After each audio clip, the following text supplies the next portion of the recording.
कहीं तो उसे तकलीफ हुई। Insecurity, there is a sense of fear, there is a sense of Aamir जी, आप देश छोड़ के कभी मत जाइए, ऐसा देश कहीं नहीं मिलेगा।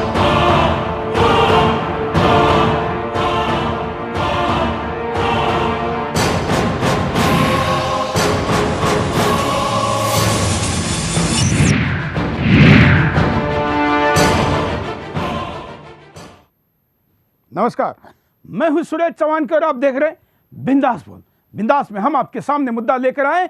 इस देश में देश का ही खाकर देश के ऊपर ही फन उगारने वाले नागो सांपों की बहुत बड़ी जमात है।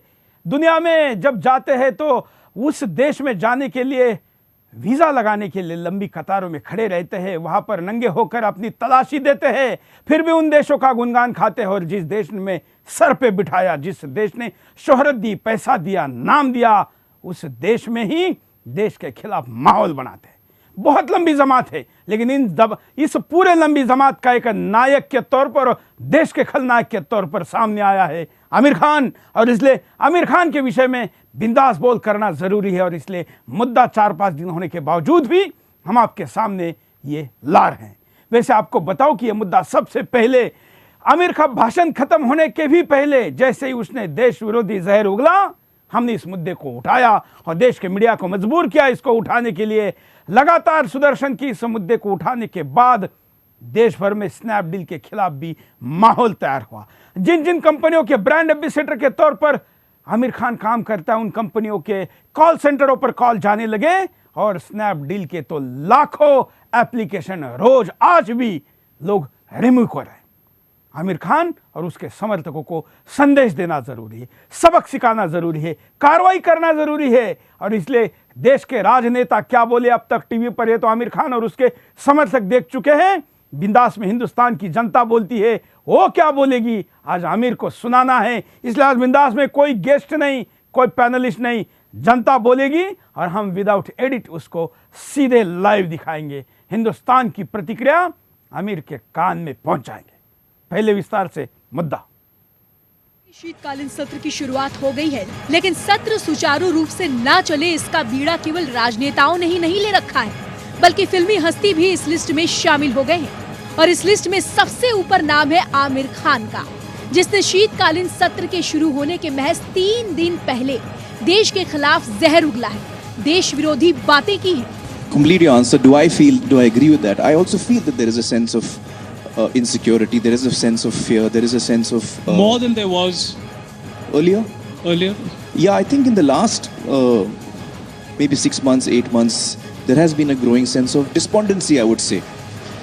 आमिर खान ने देश में असहिष्णुता की बहस को और तेज कर दिया है। आपको याद होगा बिहार विधानसभा चुनाव के दौरान देश में सहिष्णुता और असहिष्णुता के मुद्दे को कुछ तथाकथित साहित्यकारों और फिल्मकारों ने खूब तूल दिया, लेकिन चुनाव खत्म होते ही सब के सब शांत हो गए। सब अपने अपने बिल में जा छुपे, जैसे कुछ हुआ ही नहीं है। चुनाव के दौरान जोर शोर से देश में असहिष्णुता का माहौल फैलाने वाले लोगों ने तेजी से भड़के इस मुद्दे को शांत कर दिया। लेकिन अब आमिर खान ने हिंदुस्तान के लिए ऐसा जहर उगला जिससे देश का माहौल खराब जरूर हो गया। आमिर खान की बेगम को पिछले कुछ महीने के अंदर ही देश का माहौल खराब नजर आ रहा है। आमिर की बेगम किरण राव और उनके बच्चों को अब भारत में डर लगता है। हिंदुस्तान में रहना और सांस लेना आमिर खान और उनके परिवार के लिए मुश्किल हो गया है और शायद इसी डर की वजह से आमिर खान और उनकी बेगम को देश भी छोड़ना पड़ जाए। बड़े आश्चर्य की बात है कि उस आमिर खान को हिंदुस्तान जैसे देश में डर लग रहा है, जिसने अपनी फिल्म पीके के जरिए करोड़ों हिंदुओं की धार्मिक भावनाओं का बलात्कार किया, जिसने अपनी पूरी फिल्म में केवल हिंदू धर्म का ही मजाक उड़ाया। और फिर भी आमिर खान की फिल्म पीके ने करोड़ों का कारोबार किया। एक सवाल ये भी है कि आमिर खान को क्या देश में पिछले 8-10 महीने से माहौल खराब नजर आने लगा? क्या आमिर खान और उसके परिवार को तब डर नहीं लगा जब मुंबई को आतंकियों ने दहला दिया था, हजारों निर्दोषों को मौत के घाट उतार दिया था? या आमिर खान और उसके परिवार को तब हिंदुस्तान छोड़ने का मन नहीं किया जब 2001 में संसद पर आतंकी हमले हुए? क्या इससे पहले भारत में ऐसा कुछ नहीं हुआ जिसे देखकर आमिर खान के परिवार को डर लगा हो? एक सवाल ये भी खड़ा होता है कि आखिर ऐसे राष्ट्र विरोधी बातें करने वाले आमिर खान के खिलाफ देशद्रोह का मुकदमा क्यों नहीं किया जा रहा? आखिर क्यों आमिर खान के खिलाफ कोई कार्रवाई नहीं की जा रही है और क्यों भारत की 125 करोड़ जनता मौन बैठी है? हिंदुस्तान के खिलाफ जहरीली बातें करने वाले आमिर खान को ये नहीं पता है कि जिस देश की जनता ने उन्हें सुपरस्टार बनाया, उस हिंदुस्तान की जनता को आमिर खान को अर्श से फर्श तक लाने में समय नहीं लगेगा। देश विरोधी बातें करने वाले आमिर खान हिंदुस्तान के सच्चे नागरिक भले ही ना हो, लेकिन 125 करोड़ देश की जनता में अपने हिंदुस्तान के लिए, अपने देश के लिए मर मिटने की भावना कम नहीं हुई है और देश की जनता आमिर खान जैसे देश विरोधी बातें करने वालों को सबक सिखाना बखूबी जानती है। इसलिए आज देश की सज्जन शक्ति ये सवाल पूछ रही है कि देश के लिए जहर उगलने वाले आमिर खान जैसे देशद्रोही के विरुद्ध देशद्रोह की कार्रवाई क्यों नहीं की जा रही है? क्यों आमिर खान का सामूहिक रूप से बहिष्कार नहीं किया जा रहा है? ये मुद्दा है और इस मुद्दे पर हम सबको बेखौफ होकर बोलना है। आमिर के खिलाफ बोलने वालों को धमकी देने की भी बड़ी परंपरा है। हमने जब पिछले दिनों पीके फिल्म के खिलाफ लंबा कैंपेन चलाया था तो हमारे यहाँ पर ऑफिशियल नंबरों से, जो मोबाइल नंबर प्रोड्यूसर, डायरेक्टर और बड़े बड़े बिजनेसमैन के नाम पर हैं, उन नंबरों से एसएमएस आए थे, लीगल नोटिस आई थी, लेकिन हम डरे नहीं।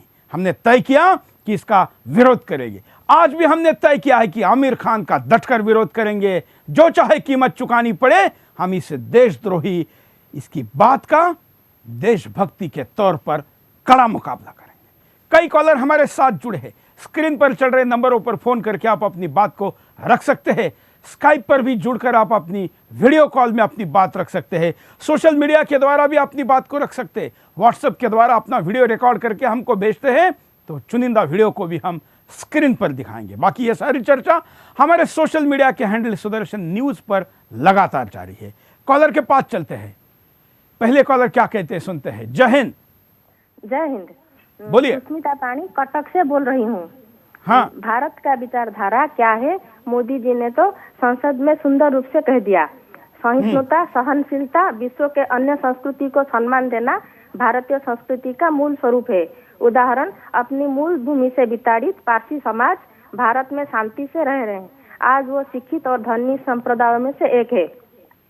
असहिष्णु, असहनशील विचारधारा तो विदेश से आया है।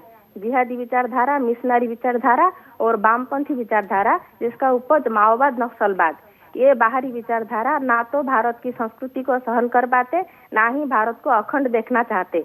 आमिर खान, शाहरुख खान आगे भी ऐसा कहेंगे, क्योंकि उन्हें पता है हम मूर्ख, पैसा, समय दोनों बर्बाद करके उनके सिनेमा देखने आगे भी जाएंगे।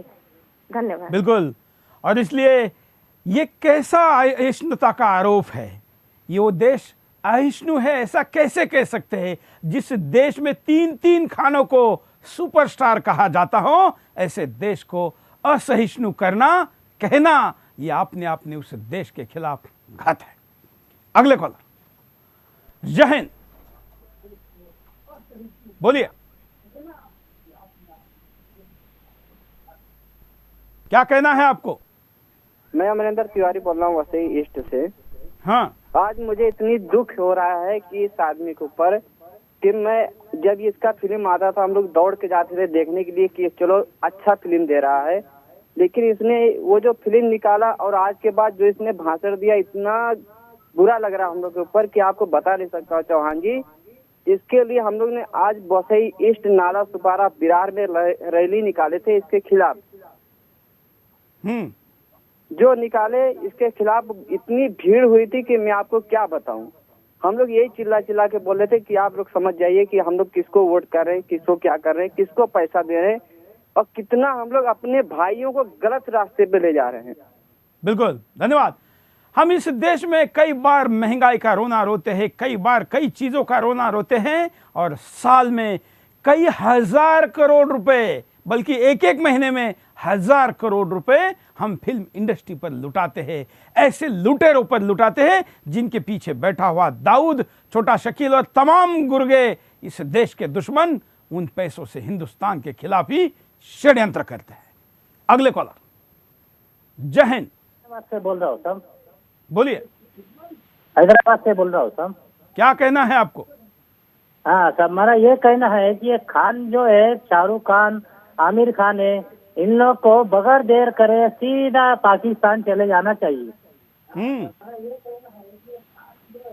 धन्यवाद। करे पाकिस्तान। विभाजन के समय कुछ असंतुष्ट आत्माएं या गलती से कुछ लोगों ने कुछ लोगों को रोक लिया था, उनका जिन कभी कभी बाहर आ जाता है तो फिर ऐसी बातें होती है। आपके बात का सुझाव भी आमिर खान और उसके परिवार ने सोचना चाहिए। अगले कॉलर, जय हिंद, बोलिए। हेलो जी नमस्कार। बोलिए। हेलो जी नमस्कार सर, मैं अनिल पुरोहित गुजरात से बोल रहा हूँ सर जी। ये आमिर खान को यदि बीबी के कहने से देश छोड़ रहा है तो सर पहले उनको बीबी को छोड़ना चाहिए, फिर देश को छोड़ना चाहिए। धन्यवाद।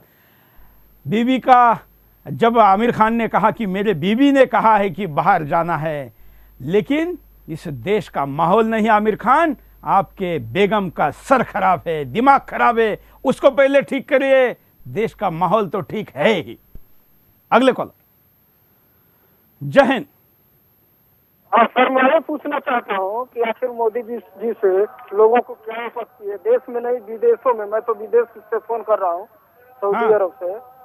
तो क्या आपत्ति है, लोग मतलब उल्टा पुल्टा बोलते रहते हैं, खाली देश का नहीं आदमी विदेशों का भी बोलता रहता है, क्या तक करे। बिल्कुल, धन्यवाद। विदेश से कॉल कर कर भी एनआरआई बहुत बड़े पैमाने पर इस माहौल के बारे में चर्चा कर रहे हैं। एक एनआरआई ने मुझे कॉल किया और कल उसने बड़ी अच्छी बात कही, जिसको कि एक अलग दृष्टिकोण से देश ने समझना चाहिए, खास करके मोदी समर्थकों ने। जो बात अभी कॉलर ने कही कि मोदी से लोगों को आपत्ति क्या है, उसने फोन करके कहा कि सुरेश भाई, आप लोग क्यों चिंतित हैं। मैंने कहा ये लोग सब कुछ ऐसा बोल रहे हैं, आमिर खान कह रहा है, डर लग रहा है, फलाना पुरस्कार लौटा रहा है, वगैरह वगैरह। उसने कहा सुरेश भाई, यही माहौल बनाने के लिए तो मोदी को हमने चुनकर दिया था और हमारी चॉइस सही निकली। मोदी के आने के बाद इस देश के तमाम दुश्मनों में खौफ फैल गया है, इसका मतलब हमारी चॉइस सही है। अगले कॉलर, जय हिंद। हेलो सुरेश भाई, राम राम। बोलिए। मैं सुरेश भाई, मैं ये कहना चाह रहा कि जो आमिर खान है अभी, ये जो है गू खाने वाले सुअर के पेशाब की पैदाइश है। सारे जहाँ खाओगे वहीं आगेंगे, उसी में ही। अरे इनका कुछ हुआ नहीं, आप पीछे घुमाने देश में फिर जानने। और बात क्या है, हम देश छोड़ देंगे ना, देश नहीं छोड़ने देंगे, नई सी मिट्टी में मिलाओगे जिस मिट्टी की क्या इन सूर के पिल्लू ने गद्दारी कर रखी है। चलिए, धन्यवाद। हम आपको स्क्रीन पर एक चित्र दिखाते हैं। यह चित्र है एक शहीद परिवार के, एक शहीद के अंत विधि के समय का। देखिए, आपके स्क्रीन पर है। एक तरफ है शहीद कर्नल महाडिक, जिन्होंने जम्मू कश्मीर में एक आतंकवादी को ढेर किया और वो भी खुद शहीद हो गए।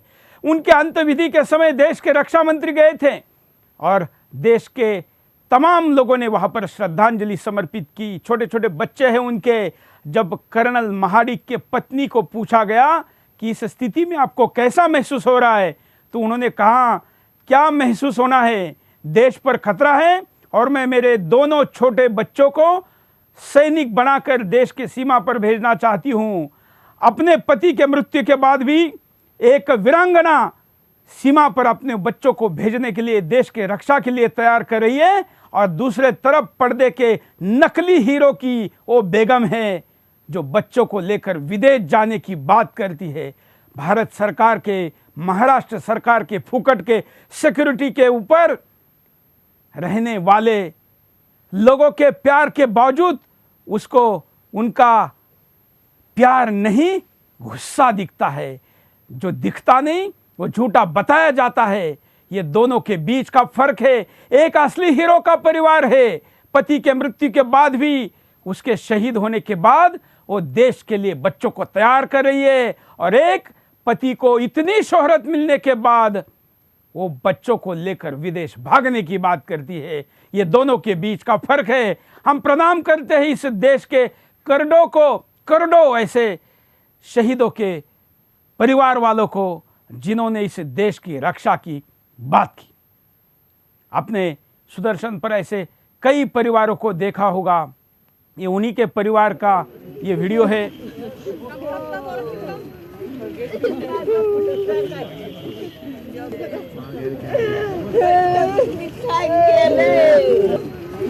दुख इनको भी हुआ, लेकिन इन्होंने ये नहीं कहा कि इस देश में आतंक है, हम असुरक्षित है, हमारे बच्चे सीमा पर मर रहे हैं। इन्होंने कहा नहीं, सीमा पर हमारे बच्चे शहीदों को गए थे। ये सुख के आंसू है, हमें हमारे इस दुख में भी हमारे राष्ट्रीय कर्तव्यों की याद है।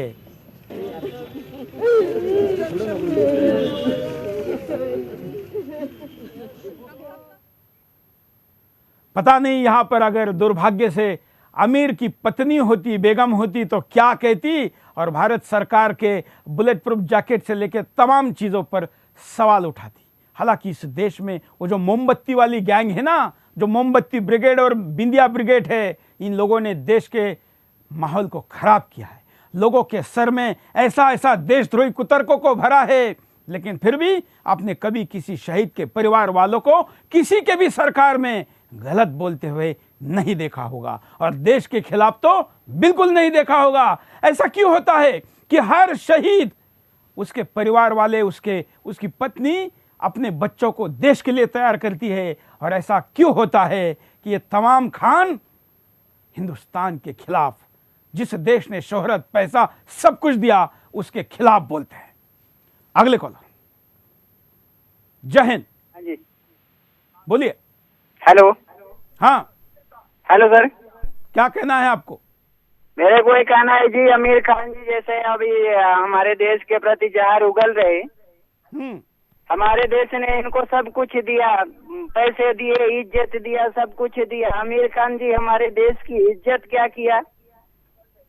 बिल्कुल ऐसी आज आमिर खान के लिए बिल्कुल शर्मनाक है। हमारे इंडिया में तो कुत्ता भी भोजन करके, वो भी एक घर की चौकीदारी अच्छी तरह से करता है, लेकिन आमिर खान तो इससे भी गिरा हुआ इंसान है, जो कि हमारे देश का अन्न खा करके हमारे ही देश के प्रति जहर उगल रहा है। वाह, लेकिन आमिर खान जी को इस देश के तमाम भाड़े के बुद्धिजीवी जो तर्क दे रहे हैं आमिर खान के बचाव में, इस हिंदुस्तानी का तर्क सुनिए। इसने क्या कहा कि कुत्ता फेंके हुए टुकड़े पर भी मालिक के यहाँ पर खाता है, बल्कि कई बार मालिक के यहाँ पेट नहीं भरता तो दूसरे के यहाँ पर खाएगा, लेकिन फिर भी मालिक की चौकीदारी करेगा। भाई साहब, आप एक ईमानदार प्राणी का उदाहरण दे रहे हैं, ऐसे बेईमानों के प्रति कुत्तों का उदाहरण लागू नहीं होता है। अगले कॉलर। जय हिंद। बोलिए, क्या कहना है आपको? मुझे कहना है सर, ऐसे आमिर खान जैसे आतंकवादियों को, मुसलमान कटुओं को देश से बाहर कर देना चाहिए बिल्कुल, और हम तो इसका बहुत ही बहिष्कार करते हैं इसका। धन्यवाद। हम आपको वीडियो दिखाते हैं, कुछ देखिए। भाषा बोल रहे हैं उन पर कानूनी कार्रवाई होनी चाहिए, और मेरा मानना है कि पुलिस को उन्हें जल्द से जल्द पकड़कर जेल भेज देना चाहिए। आमिर खान हमारे देश के जाने मानी हस्ती है, हम उनसे ये नहीं समझते कि वो एक देशद्रोही बयानबाजी करे। हम ये चाहते हैं कि पुलिस प्रशासन उन पे कड़ी से कड़ी कार्रवाई करे, और हम आप लोगों को भी ये कहना चाहेंगे कि उनकी फिल्मों का बहिष्कार किया जाए। आमिर खान के बहिष्कार की तो बात बहुत हो रही है। हम देखना चाहेंगे कि आने वाली फिल्म में कितनी खुर्चियां लोग खाली छोड़ते हैं, कितने खुद नहीं जाते और कितने दूसरों को नहीं जाने देते। इस बार ये देशभक्ति का प्रतिबिंब दिखना चाहिए। थिएटरों में खाली कुर्सियां आपके प्रतिनिधित्व करते हुए देखनी चाहिए। देशभक्तों का प्रतिनिधित्व खाली कुर्सियां करे, और भरी हुई कुर्सियां इस देशद्रोही के समर्थन की हो। हम देखना चाहेंगे कि कौन किस पर भारी पड़ता है। वैसे आमिर खान के विरोध का एक तरीका स्नैपडील के विरोध में बहुत चला, अभी भी चल रहा, आज भी चल रहा है, बल्कि रोज बढ़ रहा है।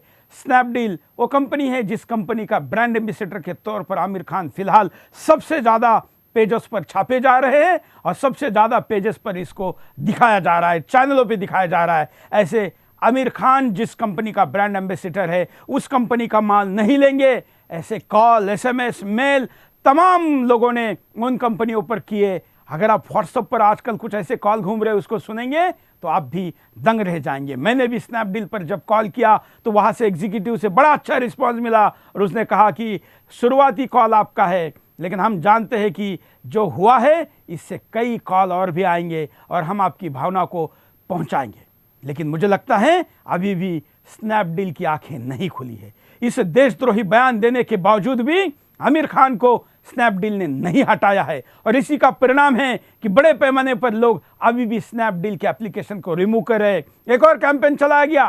कैंपेन ये था कि स्नैपडील पर जाएं और वहाँ पर महंगे से महंगे सामान का कैश ऑन डिलीवरी ऑर्डर दिया जाए और वो जब सामान घर पर आएगा तो उनको बोला जाए कि आप एक देशद्रोही को ब्रांड एम्बेसडर रखे हो, हम ये सामान नहीं लेंगे।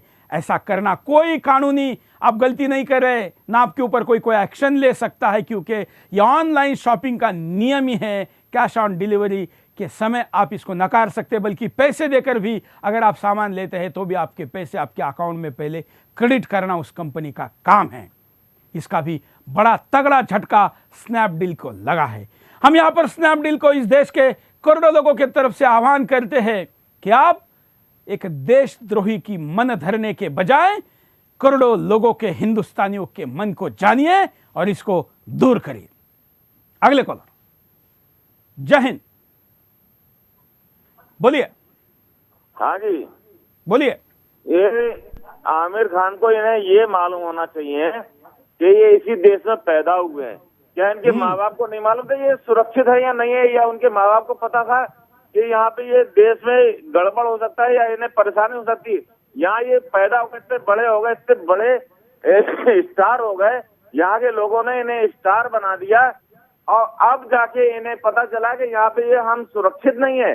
कौन से देश में जाना चाहते हैं ये देश इनके लिए सुरक्षित नहीं है, तो कौन से देश में सुरक्षित है ये वहाँ अगर जाना चाहते हैं तो पहले ये बताए कि आप जिंदा बचेंगे।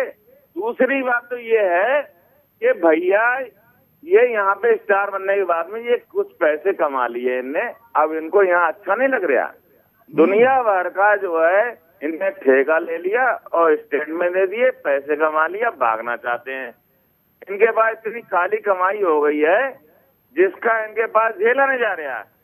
और अभी अब फारूक अब्दुल्ला ने एक बयान दिया, ये उन्हीं के उसके ऊपर भी जाएंगे, फारूक अब्दुल्ला का भी बैंड बजाएंगे, चिंता मत करिए। आज आमिर को एक बार निपट लेते हैं।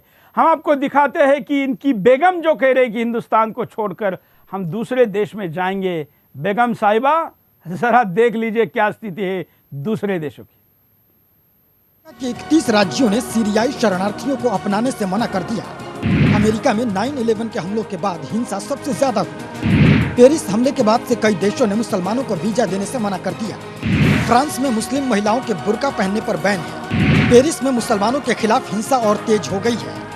ब्रिटेन में मुसलमानों के खिलाफ हिंसा 300% तक बढ़ी है। ऑस्ट्रेलिया में भी नस्ली भेद है, जिस कारण मुसलमानों को ऑस्ट्रेलिया में जगह नहीं दी जाती।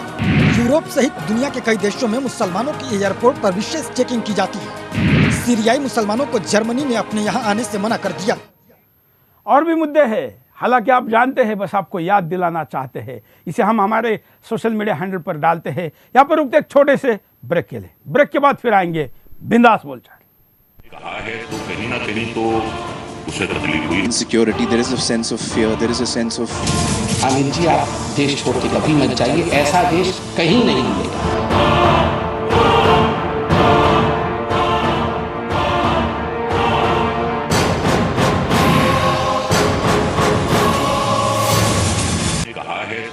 कहीं तो उसे तकलीफ हुई। Insecurity, there is a sense of fear, there is a sense of Aamir जी आप देश छोड़ के कभी मत जाइए, ऐसा देश कहीं नहीं मिलेगा।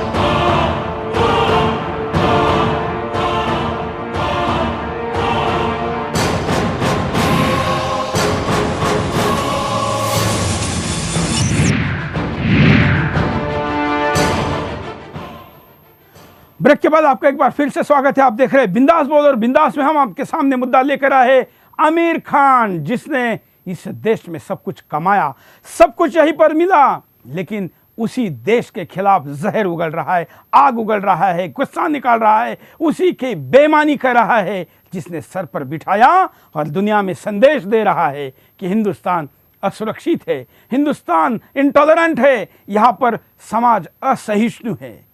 अगर आप मुसलमानों का प्रतिनिधित्व करते हुए ये बात बोल रहे हो तो जान लो कि 100 करोड़ अगर असहिष्णु हो जाए तो 25 करोड़ बच नहीं सकते। मैं ओबीसी की भाषा में नहीं, तर्कों के आधार पर बोल रहा हूं, लेकिन ये बात तुमको चुभेगी। हालांकि जब ओबीसी ने कहा था कि 15 मिनट के लिए पुलिस हटाओ, हम 25 करोड़ मुसलमान 100 करोड़ को काट देंगे, तब आपकी बेगम शायद उछल रही थी। अगले कॉलर, जय हिंद। हाँ जी बोलिए। हरिओम। क्या कहना है आप? हाँ, हरिओम, जय हिंद प्रभु जी। क्या कहना है आपको? कहना यही है कि एक मिनट बात हमारी पूरा से समझिएगा। देखिए, हम जसवंत हमारा नाम है और पंजाब से बोल रहा हूँ, मुक्तसर से, ठीक है। और देखिए, मतलब हम कहते हैं पाकिस्तान में आतंकवादी है, पाकिस्तान में आतंकवादी है। पाकिस्तान में आतंकवादी नहीं है, हमारे देश में आतंकवादी है, ठीक है ना। ये जो आमिर खान, शाहरुख खान, सलमान खान, मुलायम सिंह, लालू सिंह, ठीक है ना, पप्पू यादव, सब आतंकवादी है। इन्हीं के ऊपर जाने हमारा देश बर्बाद हो रहा है, ठीक है। धन्यवाद। हम आपको ये भी बता दें कि तमाम ऐसी भावनाएं लोगों के मन में गुस्से के साथ है, लेकिन उसे थोड़ा संयम के साथ व्यक्त करिए। हालांकि आपको अधिकार है, क्योंकि जिसके ऊपर प्रेम किया, जिसके लिए अपनी गाड़ी कमाई का हिस्सा फिल्म देखने के लिए लगाया, जिसके नारे लगाए, जिसके चेहरे अपने फोटो फेसबुक पर लगाए, ट्विटर पर लगाए, डीपी में लगाए, वही जब बेईमानी करे तो दुख होता है, मैं जानता हूं। लेकिन उसको शालीनता के साथ व्यक्त करे, अपने गुस्से का इजहार जरूर करे, लेकिन शालीनता के साथ। हमारे साथ एक कॉलर जुड़े हैं जिन्होंने पिछले दिनों श्रीनगर के लाल चौक में तिरंगा लगाया था। उनसे बात करते हैं। जय हिंद। जय हिंद सुरेश चौहान के जी। बोलिए। सुरेश जी, मुझे कहना है आमिर खान के बारे में, ये बयान उसकी पत्नी का नहीं है, ये बयान उसी का है। अपनी पत्नी की आड़ लेकर जो उसने हमारे भारत की धार्मिक भावनाओं को जो क्षति पहुंचाई है, इसका इल्जाम वो भुगतने के लिए तैयार रहे। ये एक माहौल बनाया जा रहा है इन लोगों के द्वारा, और मोदी जी को बदनाम करने के लिए ये साजिश है कि कांग्रेस के लोग मिले हुए हैं इन लोगों से। ये एक जो असहिष्णुता की बहस है, हमारे जम्मू कश्मीर में कर्नल महादिक जैसे हजारों लाखों सैनिक मरते हैं, तब इन्हें नहीं दिखाई देता। कश्मीरियों, लाखों हजारों हिंदुओं कश्मीरियों को घाटी से बाहर निकाल दिया गया, तब इन्हें असहिष्णुता नहीं दिखाई दी। और आज जब एक नरेंद्र भाई मोदी देश को आगे ले जाने के लिए इंटरनेशनल उस पे मंच पर भारत का नाम ऊंचा कर रहे हैं, तब इन्हें अपने घर में बैठे हुए डर लग रहा है। मैं यही कहना चाहूंगा। जब मोदी विदेश में थे और संसद शुरू होने वाली थी, तभी आमिर खान का उपयोग हुआ। जब बिहार का चुनाव चल रहा था, तभी साहित्यकों का उपयोग हुआ। और टीवी चैनलों पर भी डिबेट वैसे ही समय की जाती है जिन समयों पर देश में मोदी कोई संदेश देना चाहते हो। इस पूरे डिबेट में आप भूल गए कि नरेंद्र मोदी ने ऐतिहासिक तौर पर इस देश में 42% ज्यादा एफडीआई लाई। आप भूल गए कि भ्रष्टाचार के अनुपात में हमारा नंबर घट गया, हम अच्छी स्थिति में आ गए। वो सारी राजनीतिक बातें करने के लिए तो फिर भी मैं छूट दे सकता हूं, क्योंकि राजनीतिक दलों को अपना प्रचार और दूसरे का थोड़ा बहुत दुष्प्रचार करने की छूट है। लेकिन क्या मोदी के नाम पर आप हिंदुस्तान का द्रोह करोगे? हिंदुस्तान को बदनाम करोगे? 125 करोड़ हिंदुस्तानियों को बदनाम करोगे? इसकी छूट कभी नहीं मिलेगी, ना राजनीति के लिए, और अगर ये कुछ होगा तो ये देशद्रोह होगा। मैं जानता हूं कि फिल्म इंडस्ट्री में काम करने के वाले लोगों के लिए दाऊद और अंडरवर्ल्ड के पैसे का विशेष महत्व है, और बैंकें स्पॉन्सर्ड नहीं करती, लोन नहीं देती, इसलिए बहुत से लोग अपने आइडिया को एक्सप्लोर करने के लिए 2 नंबर के पैसे को, काले पैसे को फिल्मों में लगाते हैं। फिर उनके कहने पर उनकी मासिकाओं को फिल्मों में लेते हैं। उनके कहनों पर कई लोगों को डायलॉग लिखाए जाते हैं, बुलाए जाते हैं। पर्दे पर तो ये बातें हिंदुस्तान जल्दी समझ नहीं पाया, लेकिन अब पर्दे के बाहर मैदान में भी हिंदुस्तान और यहाँ के समाज के खिलाफ डायलॉग उगाले जा रहे हैं। इसको हम बर्दाश्त नहीं करेंगे, इसके तह तक जाएंगे। ऐसा करने वालों को ऐसी सजा मिलनी चाहिए कि दोबारा कोई ऐसे अभिनेता जिनके सामने 2 विकल्प हो कि अंडरवर्ल्ड की बात सुननी है या हिंदुस्तान की बात सुननी है, तो उन्होंने हिंदुस्तान को समर्थन करना चाहिए, अंडरवर्ल्ड को नहीं। अगले कॉलर। जय हिंद। बोलिए। हेलो, क्या कहना है आपको? हाँ, जय हिंद। हाँ सर, मैं गिरिराज सिंह बोल रहा हूँ, जयपुर से, राजस्थान। हाँ सर, मैं ये कहना चाहता हूँ कि ये लोग है ना, ये मोदी जी को बदनाम करना चाहते हैं। और दूसरी बात है, ये जितने भी मोमडन है ना, ये सब ये चाहते ही हैं कि हट जाए मोदी जी। मगर चलिए हम ऐसी बात ना करें। अगले कॉलर के पास जाते हैं। मैं कहूंगा कि जरा ऊंची आवाज में, और जो स्पीड मेरा है बोलने का, इसी स्पीड में आप बोलेंगे तो कार्यक्रम का टेम्पो बना रहेगा। हम आपको कारणों पर नजर डालते हैं कि क्या कारण है, देखें। हिंदुस्तान विरोधी विचारधारा। आमिर खान ने जिस तरह से हिंदुस्तान के विरुद्ध बयानबाजी की है, उससे ये साबित होता है कि आमिर जैसे लोगों के मन में देश के प्रति विरोधी भावना पैदा हो रही है, जिससे प्रेरित होकर वो देश विरोधी बातें कर रहे हैं। देशभक्ति की भावना का अभाव रहते तो हिंदुस्तान में है, लेकिन गुणगान पाकिस्तान की करते हैं। ऐसे लोग केवल भारतीय होने का ढोंग करते हैं। असहिष्णुता ब्रिगेड की बढ़ती फौज। आए दिन हिंदुस्तान में असहिष्णुता का राग अलापने वाले लोगों की बढ़ती फौज देश का माहौल खराब कर दिया है। असहिष्णुता ब्रिगेड ने साजिश के तहत हिंदुस्तान को बदनाम करने का काम किया है। हमारे साथ एडवोकेट सुधीर ओझा जुड़े हैं, जिन्होंने इस आमिर खान के देशद्रोही बयान के खिलाफ केस दायर की है। उनके पास चलते हैं। सुधीर जी बोलिए, क्या कहना है आपको?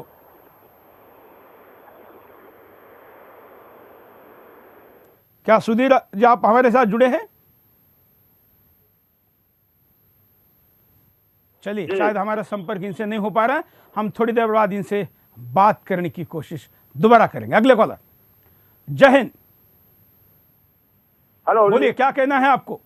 हाँ, मैं अरविंद मिश्रा कानपुर से एक हिंदू बोल रहा हूँ, उत्तर प्रदेश से। ये तत्काल ऐसे व्यक्ति आमिर खान और जिनके चचा आजम खान जो भारत माता को डाइन कहते हैं, वास्तव में आमिर खान ऐसे कई खानों को डर लगना ही चाहिए और उनको इस देश में तत्काल प्रभाव से फांसी की सजा न्यूनतम होना चाहिए और उनको बधाई देना चाहिए कि आप निरपेक्ष देश में है, अन्यथा किसी अन्य देश में होते तो पत्थर से पीट करके आपका सर फोड़ दिया गया होता। इसलिए सौभाग्यशाली है कि आप भारत में पैदा हुए हैं और भारत के ऐसे लोगों को, और जिनकी खान, वास्तव में ये सारे खान जितने हैं हिंदुस्तान में, आजम खान और आतंकवाद की खान को तत्काल देशद्रोह की सजा न्यूनतम, क्योंकि पंथ निरपेक्ष देश है अपना, इसलिए न्यूनतम उनको सजा फांसी की होनी ही चाहिए। मोदी सरकार से अपील है जैसे आतंकवाद की खानों को तत्काल फांसी की सजा दे। जय हिंद, जय श्री राम। हम आपको परिणाम दिखाते हैं कि अगर ऐसा ही होता रहा और कार्रवाई नहीं हो तो क्या परिणाम हो सकते हैं। देखिए, देश में अशांति का माहौल व्याप्त होगा। अगर इसी तरह से हिंदुस्तान विरोधी दुर्जन शक्ति को बढ़ावा मिलता रहेगा तो देश की शांति भंग होती रहेगी। आए दिन देश में सांप्रदायिक दंगे होते रहेंगे। आम जनता का जीना दूभर हो जाएगा। आतंकवाद के गढ़ पाकिस्तान में जाकर राष्ट्र विरोधी बयानबाजी करते हैं। देश की दुर्जन शक्ति को बढ़ावा मिलेगा। आए दिन देश को तोड़ने वाली बातें होंगी और देश की अखंडता का नाश होगा। देश की युवा शक्ति भ्रमित हो जाएगी। अक्सर देश के युवा आमिर खान जैसे फिल्मी हस्तियों को अपना आदर्श मानते हैं। ऐसे में आमिर खान जैसे कलाकार देश विरोधी बातें करेंगे तो उसका नकारात्मक असर उन युवाओं पर भी पड़ेगा और युवा भ्रमित होंगे। एडवोकेट सुधीर ओझा जी के पास चलते, जिन्होंने आमिर खान के खिलाफ केस दायर किया है। सुधीर जी, क्या कहना चाहेंगे आप?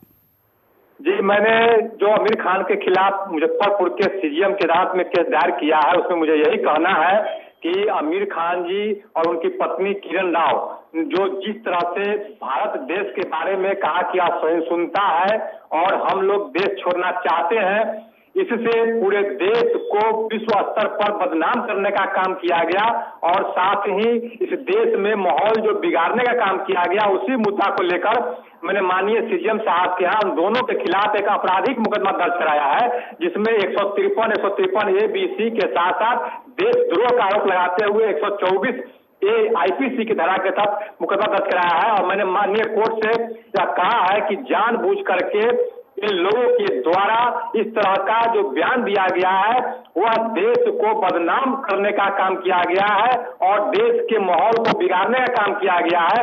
माननीय न्यायालय ने इस मामला को गंभीरता से लेते हुए और 1 दिसंबर की तिथि सुनवाई के लिए रखी है।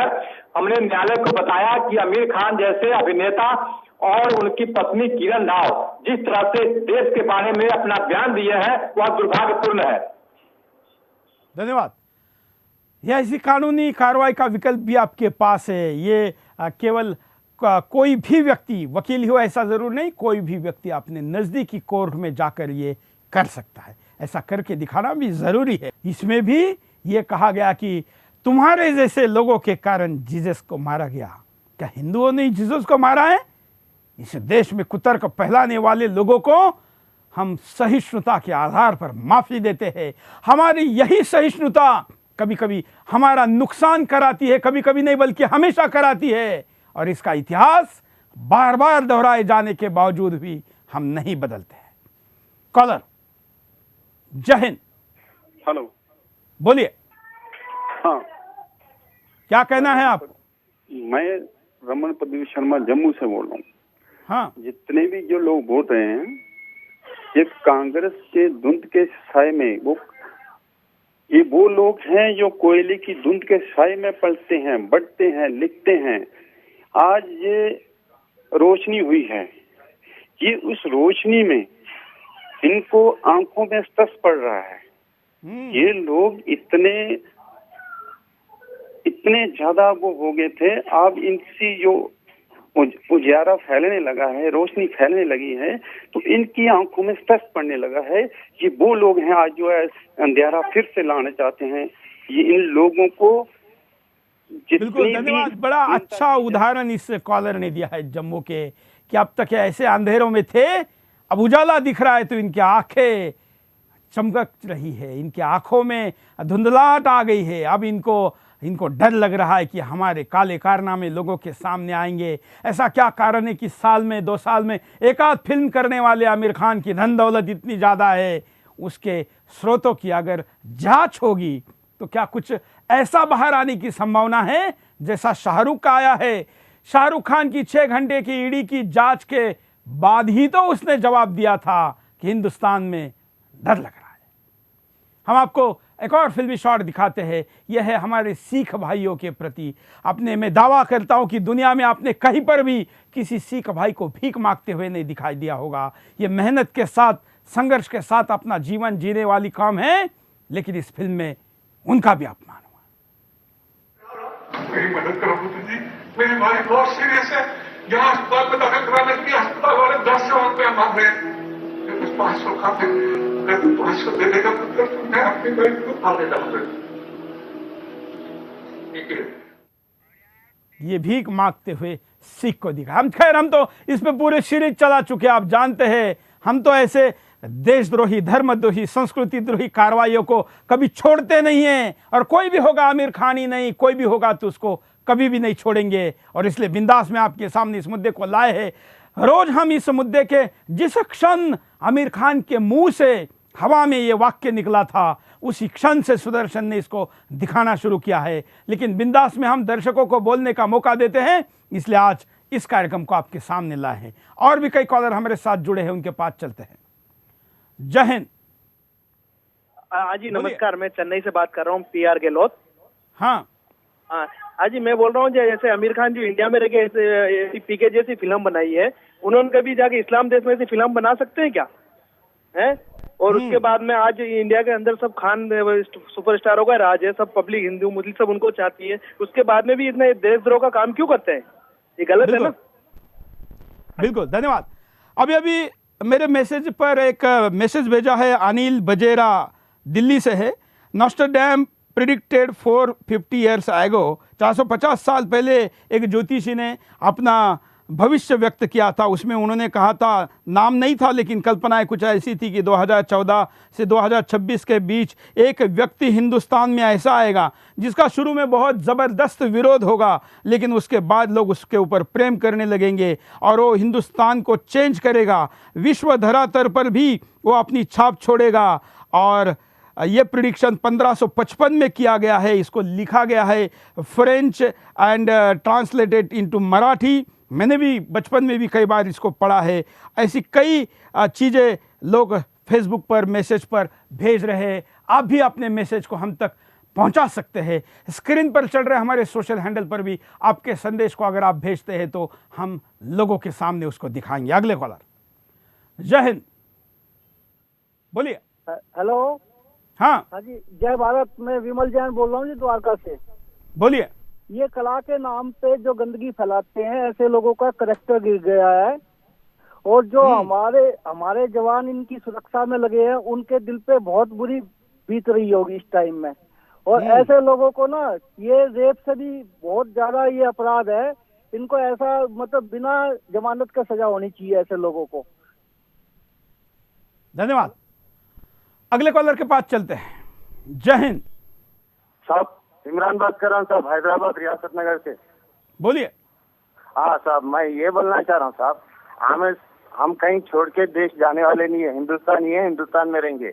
मगर ये बात पूछना चाह रहा हूँ आपसे, पाकिस्तान का रास्ता बताते हम मुसलमानों को, उसके बारे में क्या कहना है आपको? बिल्कुल, हम आपको इसलिए बताते हैं क्योंकि ये हिंदुस्तान का इतिहास रहा है। पाकिस्तान एक सच है, सत्य है, तथ्य के रूप में जमीन पर उपलब्ध है। ये उन लोगों की मांग थी जिन्होंने कहा कि हम हिंदुओं के साथ नहीं रह सकते, हमारी उनकी पहचान अलग है, हमारी उनकी मान्यताएं अलग है। हम चांद को पूछते हैं, हिंदू सूरज को पूछता है।